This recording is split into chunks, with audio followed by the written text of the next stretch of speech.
Saudara, adanya temuan makanan tambahan untuk mengatasi stunting yang diduga tidak sesuai dengan standar nutrisi menjadi polemik di Kota Depok, Jawa Barat. Pihak DPRD Kota Depok meminta agar Dinas Kesehatan bisa mengevaluasi masalah ini.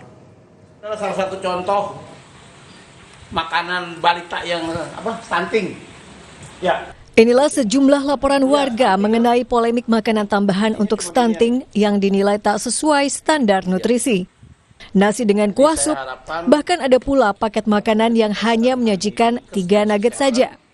Padahal anggaran untuk makanan tambahan stunting ini mencapai 4,4 miliar rupiah dengan harga per paket makanan yakni Rp18.000. Temuan ini pun menjadi sorotan pihak DPRD Kota Depok yang meminta agar pihak Dinas Kesehatan segera melakukan evaluasi.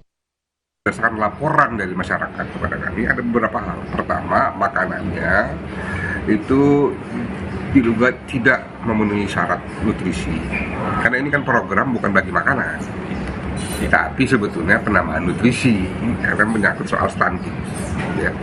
Nah, satu itu kecurigaannya. Yang kedua, ya kualitas makanannya nggak bagus secara rasa. Rame ini gitu ya, karena memang di Kota Depok ini baru pertama kali memberikan PMP dalam bentuk kudapan. Ya, bahkan istilah kudapan ternyata juga belum dipahami oleh masyarakat. Ya.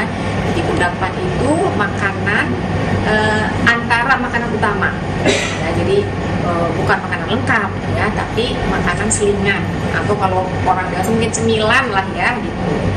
Nah, sehingga ketika yang diterima adalah 2 tahu kukus gitu ya, 2 otak-otak rame gitu, karena yang selama ini persepsi masyarakat PMP adalah makanan lengkap. Beberapa hari menimbulkan polemik, akhirnya makanan tambahan untuk atasi stunting di Kelurahan Tanah Baru, Depok, Jawa Barat menyajikan menu yang variatif.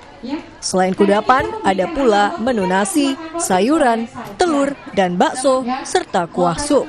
Hidayatul Mulyadi, Kompas TV, Depok, Jawa Barat. Biasakan untuk membaca doa sebelum